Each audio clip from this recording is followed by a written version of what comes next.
오늘 이야기는 두 가지 이야기입니다. 세례 요한의 죽음과 또 여러분들이 너무너무 잘 아시는 오병이어의 이야기입니다.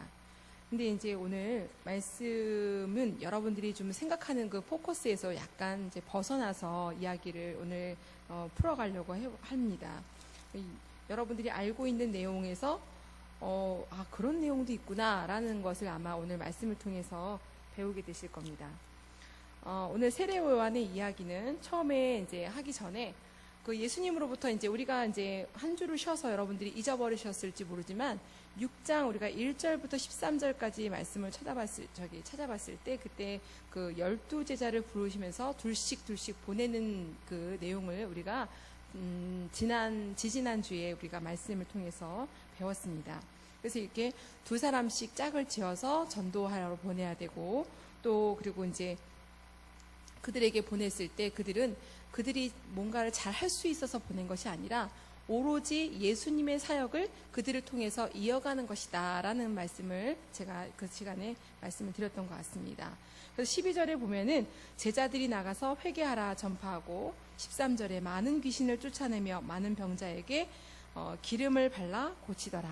바로 이제 이 부분들이 예수의 제자들이 예수님의 사역을 이어서 했던 그런 부분들입니다. 이들은 단지 위임을 받은 자들이지 그들에게 특별한 능력이나 어떤 어떤 지혜가 있어서 한 것이 아닌 것을 지지난주에 말씀을 드렸습니다. 어쨌든 이제 예수님으로부터 부르심을 받고 보내진 이 12제자들은 가는 곳마다 예수님께서 막 위임하셨던 그 사역들을 굉장히 성공시켰어요.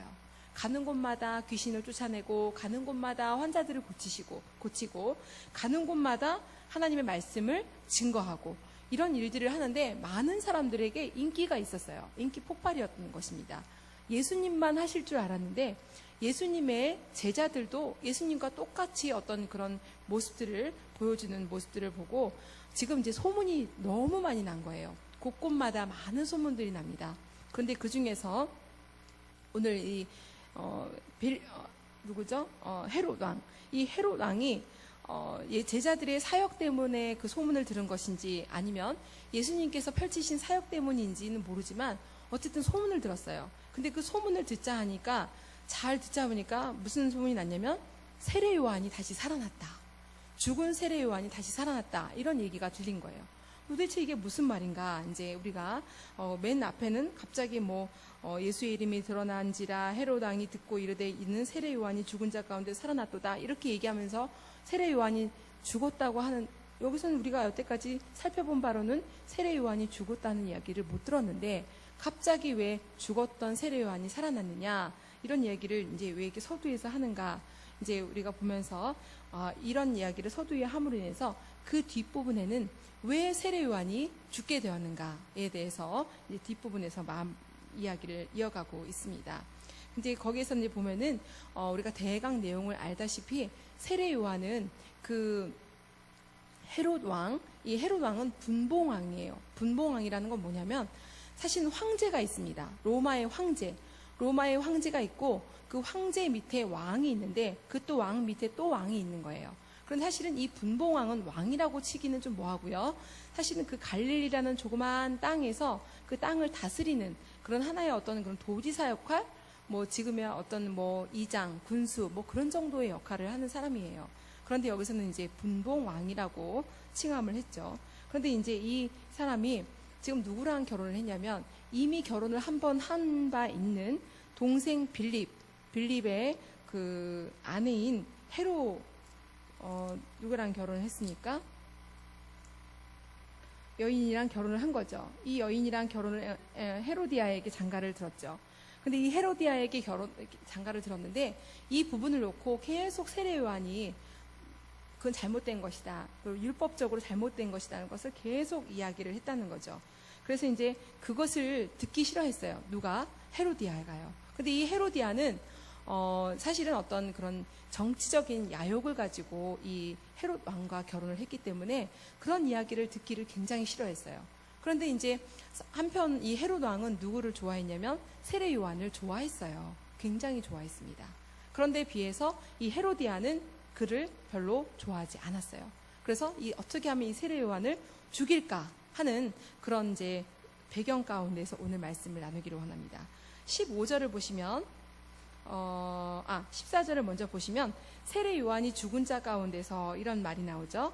이것은 이제 우리 아까 말씀을 나눴던 것처럼 지금 이제 예수에 대한 소문이 들린 것인지 아니면 제자들이 이적을 펼친 것 때문에 이런 소문이 들린 건지는 알 수는 없지만 지금 현재 세 가지 예수에 대한 평가가 세 가지가 나와요. 그 세 가지가 뭐냐면 첫 번째는 그 예수에 대한 평가 중에 첫 번째는 예수는 세례 요한일 것이다. 세례 요한일 것이다. 라는 평가가 있고요. 두 번째는 엘리야일 것이다. 세 번째는 구약의 어떤 선지자가 다시 태어나서 이렇게 예수로 변신한 거다. 라는 어떤 이런 평가가 그 당시에 있었습니다. 그런데 이제 여기서는 지금 세례 요한이 죽은 자 가운데 살아났다고 지금 이제 그 헤롯 왕은 이렇게 평가를 하고 있죠.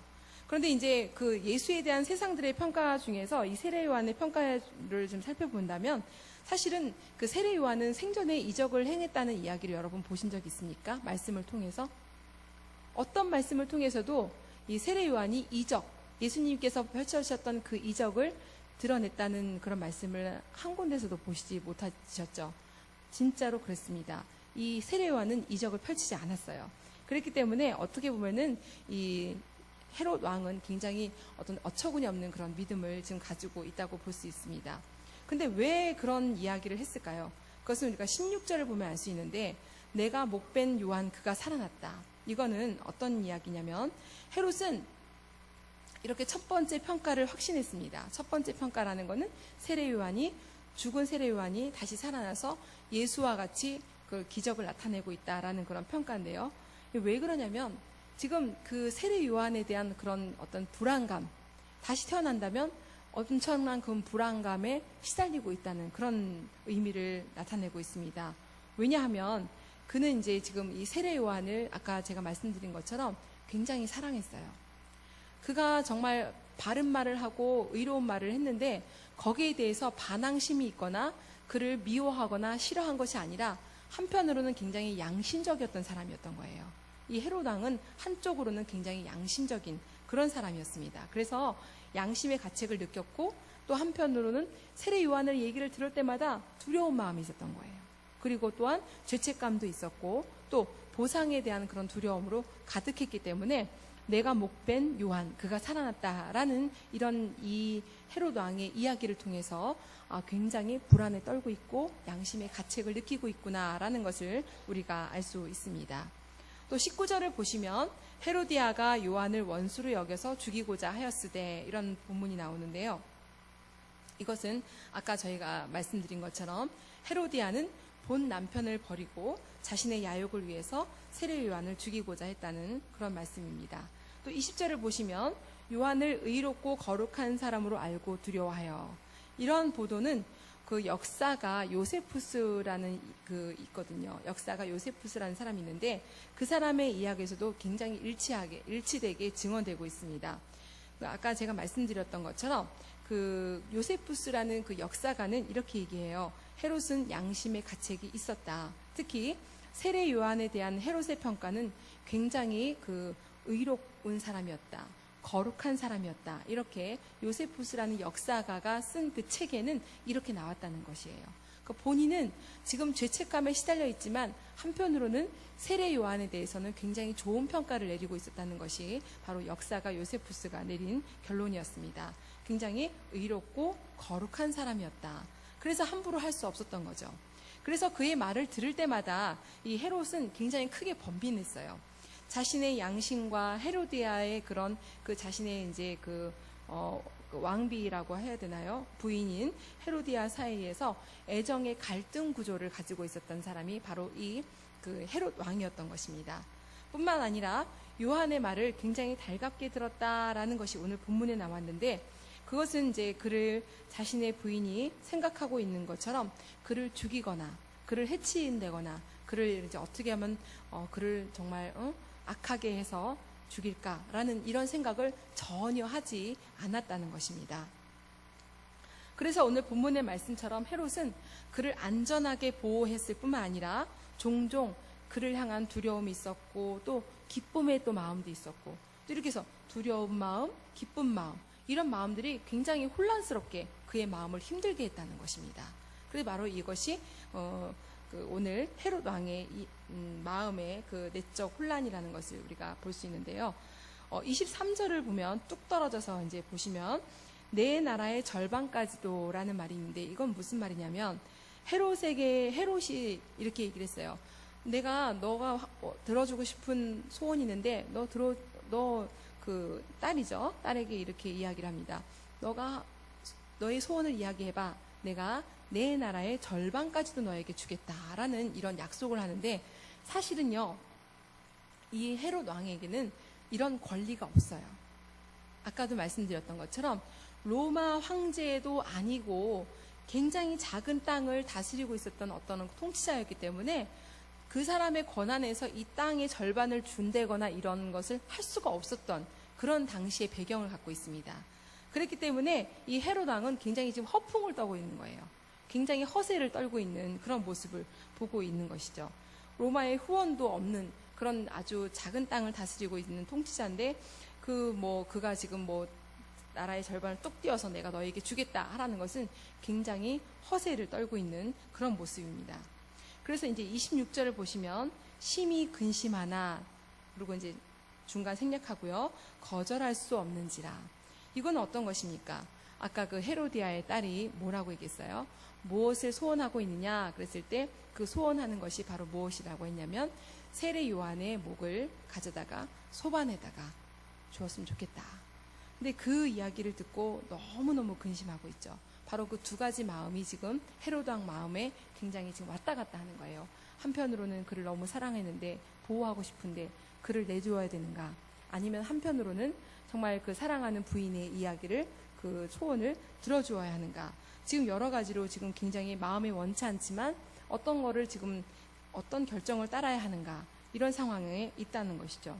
결국은 세례 요한의 이야기를 들은 것이 아니라 자신의 부인의 그 상황의 그 약속을 결정을 했던 것이죠. 약속에 따라서 그 세례 요한의 목을 베는 그런 처형을 결정했다는 것입니다. 우리가 오늘 이 말씀을 통해서 말씀을 나누고자 하는 것은, 그 헤롯은 최악의 죄악으로부터 벗어날 수 있는 기회가 사실 몇 번 있었어요. 이 세례 요한이 계속 거듭거듭해서 당신의 이 죄를 뉘우치라고 몇 번을 강조를 했습니다. 그랬음에도 불구하고, 이런 분명한 기회가 주어졌음에도 불구하고 그 최악의 수를 둠으로 인해서, 그 최악의 수는 무엇입니까? 세례 요한의 목을 베는 거죠. 이런 것을 둠으로 인해서 세례 요한을 죽음으로 몰아넣는 그런 어리석음을 보여주고 있는데요. 오늘 이 말씀을 통해서 우리가 나누고자 하는 것은, 우리가 예수님과 나와의 그런 믿음 사이에서, 그런 예수님과 우리 사이의 그 믿음에 얼만큼 건강한가 한번 우리를 진단해 보자라는 것입니다. 죄가 많은 사람들은요, 예수님의 드러나면요, 예수님께서 예수님의 말씀이 드러나면 드러날수록 그 죄 많은 사람들이 자신의 그 죄를 통제하는 능력이 상실해져 버려요. 그러니까 무슨 말씀이냐면, 예수님은 우리에게 뭐로 오셨습니까? 빛으로 오셨고요, 말씀으로 오셨잖아요. 예수님이 빛이 드러나면 드러날수록 어두움은 없어지는 것이죠. 그런 것처럼 예수님의 말씀이 드러날 때마다 우리 안에 있는 죄악들은 상실해지기 마련인데, 이 지금 헤롯 왕은 그런 빛이 비칠 때마다 자신을 괴로워하기는 했지만 더 이상의 발전을 하지 못했습니다. 그래서 자신의 마음과 그 다음에 그 허세를 드러내기 위해서 오히려 그 의로운 가르침을 주었던 요한을 포기하는 그런 어리석은 모습을 보여줬다는 것이죠. 그러니까 결국은 결정하는 부분에 있어서 의로운 빛을 따라가지 못하고 어둠의 그 영을 따라갔다는 것입니다. 우리는 어떤 결정을 하는가라는 것을 생각해 보자는 것입니다. 의로운 빛이 말씀을 비춰줘서 맞아, 이렇게 살아야 돼 라는 생각을 하는데, 과연 우리가 그 생각대로 따라가고 있는가? 예수님의 말씀대로 우리에게 붙여주신 그 빛대로 우리가 따라가고 있는가? 라는 것입니다. 아니면은 하나님께서 우리에게 허락하시는 그 말씀의 그 대를 포기하고 정말 우리의 그 어떤 권력, 욕심, 의지, 생각 이런 것들을 우리가 예수님의 것들을 버리고 그것을 따라가고 있진 않은가라는 말씀을 우리가 한번 생각해 보자는 것입니다. 그래서 우유부단하고 감정에 치우쳤던 이 헤롯 왕의 그 모습처럼 우리도 그러진 않은지 한번 생각해 보시고, 우리가 예수님의 말씀을 거스르는 삶을 살지 않고 우유부단한 삶을 살지 않고 감정에 치우치는 삶을 살지 말고, 또 그런 소를 따라가는, 대를 버리고 소를 따라가는 그런 어리석은 모습으로 살아가지 않고 정말 예수님의 말씀 그 안에 살려고 치열하게 내 스스로를 단속하고 결정하는 그런 삶을 살아가야 되지 않는가라는 그런 말씀을 저와 여러분들이 한번 나눠보기를 원했습니다. 사실은 저는 이런 말씀을 여러분들에게 권하지만 저조차도 의로운 그런 대를 택하기보다는 그런 제 자신의 그런 어떤 정말 유혹하는 그런 소를 따라갈 때가 많아요. 그렇지만 그래도 이 말씀을 또 보면서 맞아, 나도 이러지 말아야지, 소를 쫓아가기보다는 하나님의 말씀대로 대로를 나가야지라는 그런 때가 더 이제 그렇게 하려고 더 노력을 하는 거죠. 근데 이렇게 하려고 한다면은 말씀이 내 안에서 늘 비춰줘야 돼요. 그렇게 내가 말씀 따라가려고 하려면은 늘 내 말씀이 우리 안에서 떠나가지 말아야 돼요. 그의 말씀이 내 안에서 비춰줌으로 인해서 맞아, 말씀이 생각이 나는 거죠. 말씀이 생각나면 이렇게 하지 말아야지 라는 생각을 하면서 제가 소를 따라가려고 했던 그런 의지를 내려놓고 하나님의 말씀대로 살아가려고 한다는 것입니다.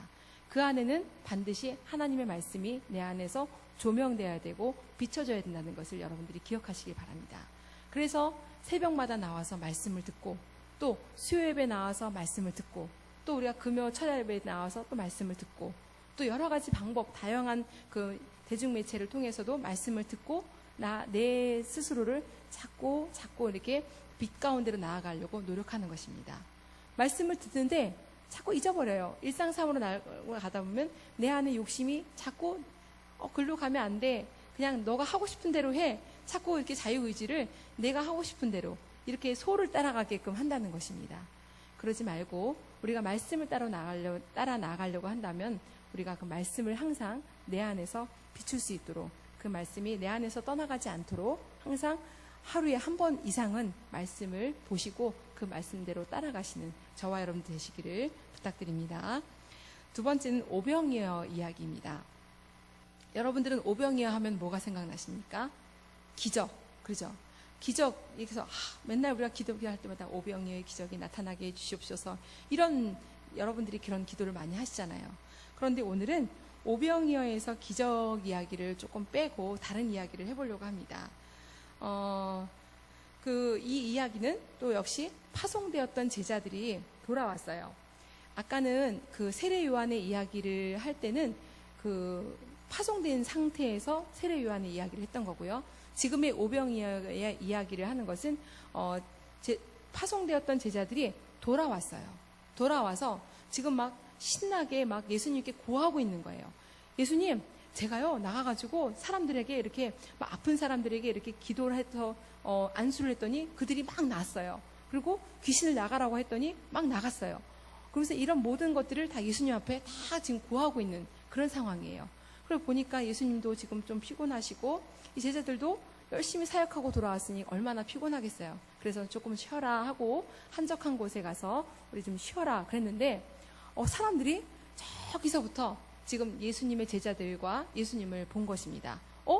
저 사람들을 고쳤던 저 사람들 아닌가? 그 사람들이 막 지금 달려오기 시작한 거죠. 그래서 많은 사람들이 제자들을 알아보고 예수를 알아보고 지금 막 온 거예요.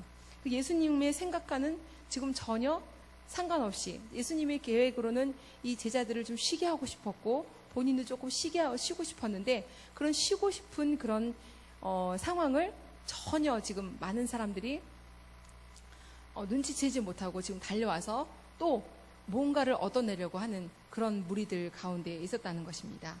그런데 이제 그런 사이에서 일어난 이야기가 오늘 이야기인데요. 근데 이 오병이어의 기적이요, 여러분 오늘 우리가 보고 있는 마가복음에만 나타난 것이 아니라 어떤 그 말씀을 보면은 마가복음, 누가복음에만 나타나고, 어떤 말씀을 보면 마가복음, 마태복음에만 나타나고, 어떤 말씀을 보면은 요한복음에만 나타나고, 이런 말씀들이 굉장히 많잖아요. 그런데 이 오병이어의 기적은 마가, 누가, 마태, 요한 이 네 가지 복음서에 다 나와요. 신기하게도 다 나와요. 그것은 그만큼 이 오병이어의 기적 이야기가 굉장히 중요하다는 것입니다.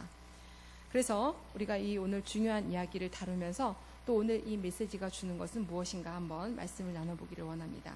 30절을 보시면요, 30절에 사도들이 예수께 모여 이렇게 나오거든요.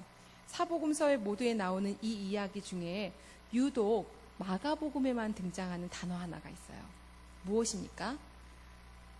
발견하셨습니까? 여기서는 제자라고 하지 않고 사도라고 나와 있어요. 사도. 왜 사도라는 단어가 나왔을까라는 것에 대해서 우리가 두 가지 정도를 생각해 보려고 하는데요. 예수님의 제자들 파송되었잖아요. 파송되었으니까 뭐 어떻게 보면 파송된 사람들을 우리가 뭐라고 부르나요? 뭐 선교사, 아니면 그다음 뭐 제자들, 뭐 선생들, 뭐 이렇게 할 수 있는데, 여기서는 유독 사도라는 그런 칭호가 다른 복음서에는 없는데 이 마가복음에만 사도라는 단어가 나옵니다. 왜 그랬냐면 이것은 이들의 역할이 굉장히 특별하다는 것을 의미하고 있습니다. 어떻게 보면은 이 글을 쓴 마가는 굉장히 그 제자들이 지금 한 이 사역에 대해서 굉장히 특별하게 좀 칭호를 붙여주고 싶었던 거예요. 그래서 사도라는 그런 특별한 칭호를 붙여줌으로 인해서 이들이 한 사역이 굉장히 중요하다는 것을 독자들에게 보여주고 싶었던 것입니다. 그래서 예수의 제자들은 굉장히 이 사도라는 칭호를 사용함으로 인해서 굉장히 영예스럽고 명예스러운 그런 칭호를 갖게 됩니다. 그게 첫 번째고요. 두 번째는 이것은 위임했습니다. 이 사역을 위임했잖아요. 누구의 사역을 위임했습니까? 예수님께서 하셨던 그 사역들, 고치시고, 그 다음 낫게 하시고, 또 뭐가 있었죠? 말씀하시고, 선포하시고, 또 귀신을 축출하는 이런 모든 사역들이 사실은 예수님께서 하셨던 사역들이잖아요. 이 사역들을 위임하는 그런 그 지위가 바로 종속되어 있다라는 것입니다. 무슨 말이냐면요, 이들이 이제 사도라는 이 지위 자체가 중요한 것이 아니라 이 위임해서 보낸 자, 바로 예수님의 초점이 맞춰져 있다는 것입니다. 우리는 사도 바울 이렇게 사용하잖아요. 사도 바울. 사실은 그 사도라는 단어는요, 예수님의 제자들, 직제자들, 12제자, 그 제자들에게만 사실은 칭호가 사도라고 돼 있어요. 그거는 예수님께서 돌아가시고 이제 부활하시고 난 이후에 붙여지는 칭호인데요. 사도 바울은 사실은 사도라고 사람들이 칭호를 안 해줘요. 그런데 바울은 자신에게도 사도라고 칭호를 해달라고 계속 지금 사도가 보낸 편지 안에 계속 그런 이야기가 있는데, 그만큼 이 사도라는 그 칭호가 굉장히 명예스러운 칭호인 것입니다. 그런데 이 칭호는 이들이 잘했기 때문에, 이들이 지위가 높아서 허락한 그런 그 칭호가 아니라, 이 사도의 칭호라는 것은 예수님을 높이기 위한, 예수님께서 위임했다라는 그런 어떤 그런 의미를 가지고 있다는 것을 여러분들이 기억하시기 바랍니다.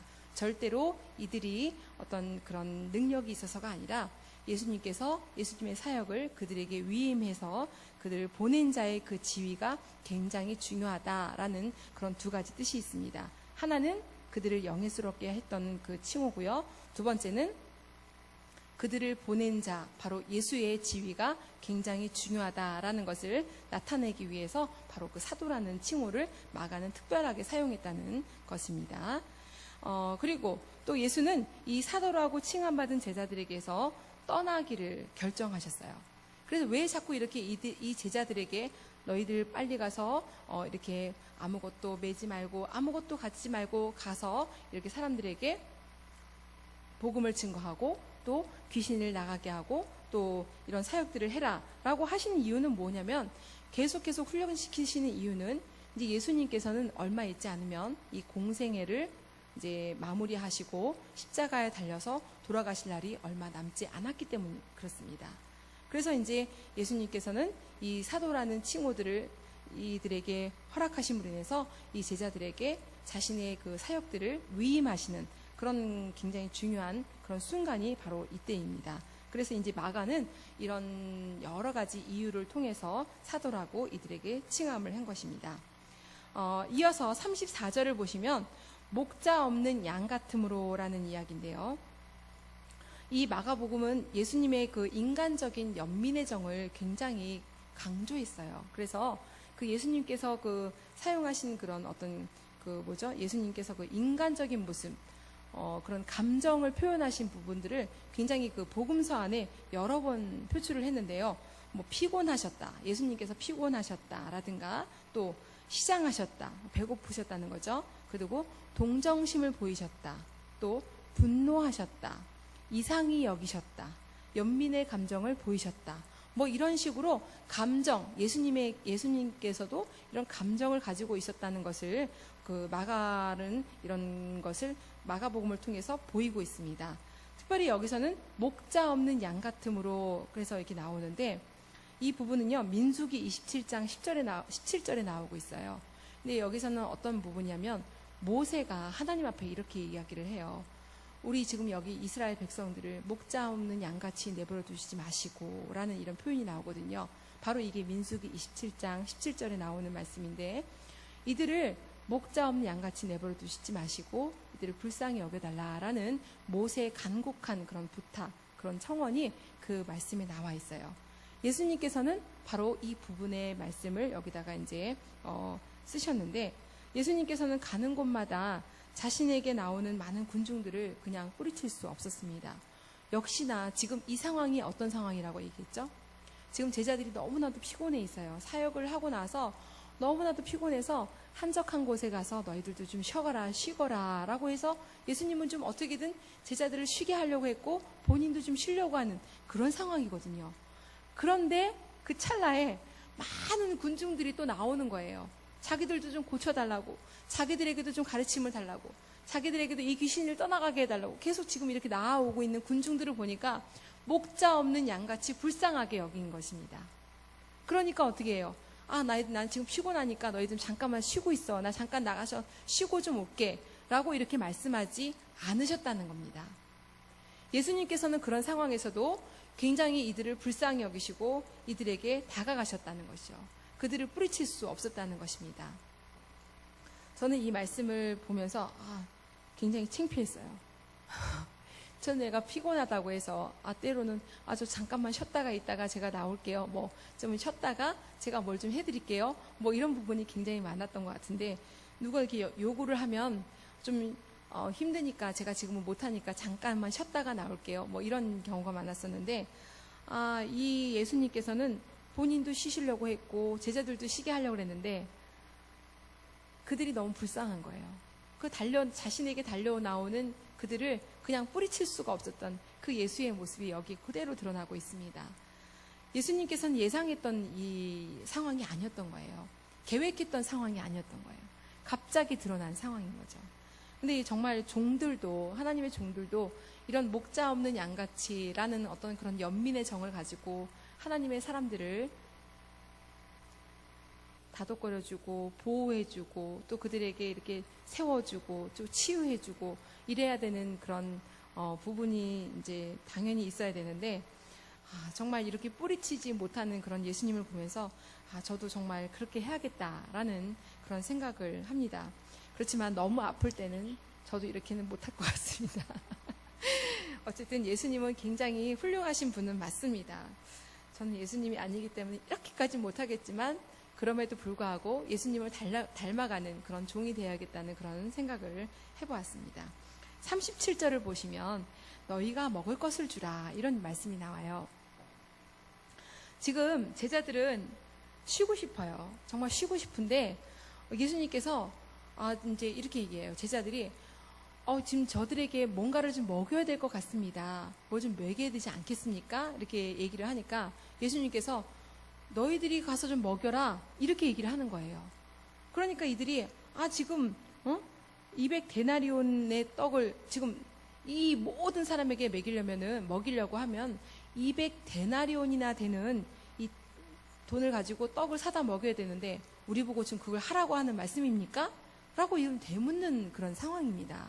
사실 200데나리온이라는 돈은요, 여러분들은 잘 이해가 안 가시겠지만 그 당시에 그 유대인들의 그 월급이 3개월치의 월급에 해당된다고 합니다. 그럼 그 월급에 해당되는 그 큰 돈을 도대체 우리에게 어디 있다고 지금 가서 이들에게 먹을 것을 먹이라고 하십니까? 라고 하는 이런 상황이에요. 근데 여러분들은 이 말씀을 읽으면서 어떤 생각이 드십니까? 제가 계속 지금 반복적으로 하는 이야기 중에 하나가 뭐냐면 이 제자들은 아직까지도 예수의 말씀을 잘 이해하지 못하고 있다는 것입니다. 이들은요, 이미 예수님의 그 사역을 이어받아서 많은 사람들에게 사역을 하고 온 상태예요. 기적을 베풀고 온 상태라고요. 그럼에도 불구하고 예수님께서 지금 가서 그들에게 먹여라 라는 것은 너희들이 이때까지 했던 그 이적을 다시 한번 나타내봐라, 사실 이런 말씀이거든요. 근데 이들은 지금 그것을 깨닫지 못하고 어리벙벙하게 지금 200데나리온이나 되는 돈이 있어야 되는데 우리 보고 좀 그들 보고 그들에게 먹이라고 하는 말씀입니까? 라는 그런 질문을 하고 있는 것입니다. 그러니까 아직까지도 이들은 예수를 잘 알지 못한다라는 그런 모습을 보이는 것입니다. 38절을 보시면 떡 5개와 물고기 2마리가 있더이다. 지금 너희들이 가서 한번 먹을 것이 뭐가 있는지 한번 알아봐라 라고 예수님께서 명령하시니까 뭐 이제 여기 이 복음서에는 나오지 않아요. 그런데 어떤 복음서에 나오냐면 제가 알기로는 요한복음에 나오는 걸로 알고 있는데 떡 5개와 물고기 2마리를 가진 자가 있었죠. 누구죠? 어떤 한 소년이 자신의 도시락을 이제 갖고 펼치는 모습을 보입니다. 이 떡 5개와 물고기 2마리가 있다라는 것을 예수님께 보고하니까 예수님께서 그것으로 충분하다, 부족하지 않다라는 것을 말씀하시면서 온 무리가 다 먹고도 12광주리가 남았다라는 이런 결과를 보이는데요. 사실은 떡 5개와 물고기 2마리 갖고 그 모든 사람을 먹일 수 있는 것은 사실은 인간적으로 생각하면 절대로 할 수 없는 그런 논리입니다. 그런데 그 맨 뒤에 부분에 우리가 이 이적 사건 맨 뒤에 보면 어떤 이야기가 나오냐면 온 무리가 다 먹고도 12광주리가 남았다라는 결과가 나오거든요. 어떻게 보면은 이 제자들이 얘기한 떡 5개와 물고기 2마리 이해하고 그 다음에 온 무리가 다 먹고도 12광주리가 남았다라는 이 부분하고는 굉장히 극과 극이에요. 비교하는 것이라고요. 그래서 이 마가는 이 두 개를 비교시킴으로 인해서 예수님께서 하신 사역은 바로 이런 것이다 라는 것을 청중들에게 보여주고 싶었던 것입니다. 그리고 41절을 보면은 하늘을 우러러 축사하시고, 이것은 유대인들의 식사에서 볼 수 있는 아주 전형적인 모습입니다. 결국은 지금 이것은 정식적인 식사이라는 것을 알 수 있습니다.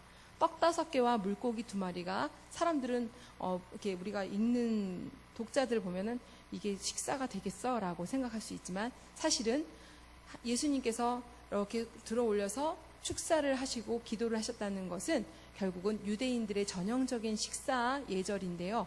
바로 이것을 통해서 이것은 정식적인 식사가 되었다라는 것을 마가가 지금 독자들에게 보여주고 있다는 것입니다. 우리 여러분 식사하실 때 항상 기도하시죠.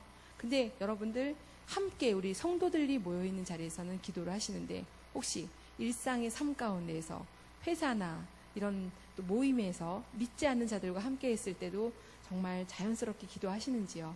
다 기도하시겠죠? 이곳에 계신 분들은. 저는 저희 남편하고 한 번이 아니라 여러 번 그게 안 돼서 지금 여러 번 갈등이 한 번 있었던 적이 있었습니다. 그게 참 잘 안 되나 봐요. 남자들은 자연스럽게 돼야 되는데 창피한지 그게 잘 안 되더라고요. 여러분들은 잘 되시는 분들인 줄 믿습니다. 자, 마지막으로 결론적으로는요. 제가 계속 누누이 말씀드렸던 것처럼 예수님의 계획과는 전혀 상관없이 지금 많은 사람들이 제자들과 예수님 앞으로 나왔습니다. 이것을 보면서 우리가 알 수 있는 것은 예수님도 계획했던 대로 그 일이 잘 되지 않았다는 것을 볼 수가 있는데요. 여러분들도 우리 교회 생활이나 어떤 일상생활의 삶을 통해서 우리가 뭐 계획을 이렇게 하고 하는데도 그 계획이 잘 되지 않을 때가 많아요. 그런데도 그 계획대로 되지 않았음에도 불구하고 하나님의 섭리가 나타나는 것을 여러분들이 많이 발견할 수 있을 것입니다. 오늘 그 오병이어 기적에서도 예수님은 계획하지 않았고 의도하지 않았는데도 불구하고 그곳에서 하나님의 섭리를 만났다는 것이죠. 많은 무리들이 나와서 그곳에서 떡 5개와 물고기 2마리를 가지고 큰 이적을 베푸신 그런 모습을 볼 수가 있는데 바로 이런 것이 하나님의 섭리라는 것입니다. 이것을 통해서 많은 사람들이 그 이적을 볼 수 있었고 많은 사람들이 또 예수님의 가르침을 만날 수 있었던 그런 큰 하나님의 섭리를 맛볼 수 있었다는 것이죠. 이처럼 우리도 교회에서 우리가 계획을 하고 나아가려고 했는데 그 계획대로 수행이 안 될 때가 많아요. 내 생각과 내 의지대로 내 의도대로 안 될 때가 많다는 것이죠. 그럼에도 불구하고 그 현장 안에서 뜻밖의 하나님의 섭리를 만날 때가 있다는 것입니다. 우리는 그것을 감사하면서 나가야 돼요. 꼭 내 계획대로 되지 않을지라도 내가 감사함으로 해서 그래 이게 내 계획대로 되지 않지만 뭔가 여기에 하나님의 뜻이 있을 거야 라는 그런 생각을 하며 나아가면은 그 감사하면서 나아갔을 때 그곳에서 뜻하지 않는 하나님의 섭리를 만날 수 있음을 기대하시고 비록 우리의 계획과 우리의 뜻대로 되지 않았을지라도 하나님 앞에 감사함으로 나아가는 저와 여러분 되시길 바랍니다. 또 한 가지는 마지막으로요. 우리의 모든 삶의 결정은 논리적인 것에 있지 않다는 것입니다.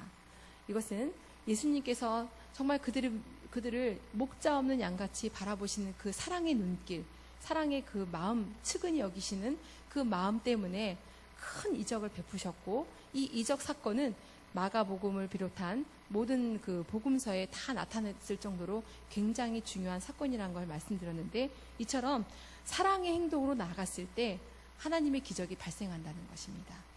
이것은 우리가 삶을 살아갈 때 물론 이성적인 것이 필요합니다.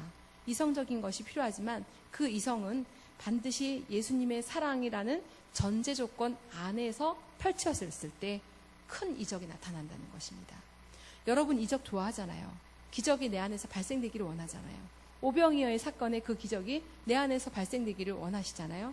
거기에는 반드시 예수님의 사랑이 기본적으로 전제되어야 한다는 것을 여러분들이 기억하시길 바랍니다. 예수님의 사랑이 없이는 절대로 기적 사건이 나타나지 않는다는 것입니다. 그리고 여러분들이 우리 그리스도인들은 어떻게 해야 되는가 잘 생각해 보시고 우리는 그리스도인으로서 예수님의 사랑을 반드시 내 안에 품고 무엇을 하든지 어디를 가든지 빛되신 그 예수님의 말씀 안에서 또 예수님의 사랑을 품고 항상 그 여러분들이 삶을 살아가다 보면 기적도 만나시고 하나님의 섭리도 만나실 줄 믿습니다. 그것을 믿으시고 오늘부터라도 또 예수님의 사랑을 마음껏 펼치시고 또 예수님의 그 빛되신 하나님의 말씀 그 예수 그리스도의 말씀을 내 안에 품고 살아가셔서 항상 그 말씀대로 살아가셔서 소를 버리시고 대를 이루어 나가시는 저와 여러분 되시기를 주의 이름으로 축원합니다.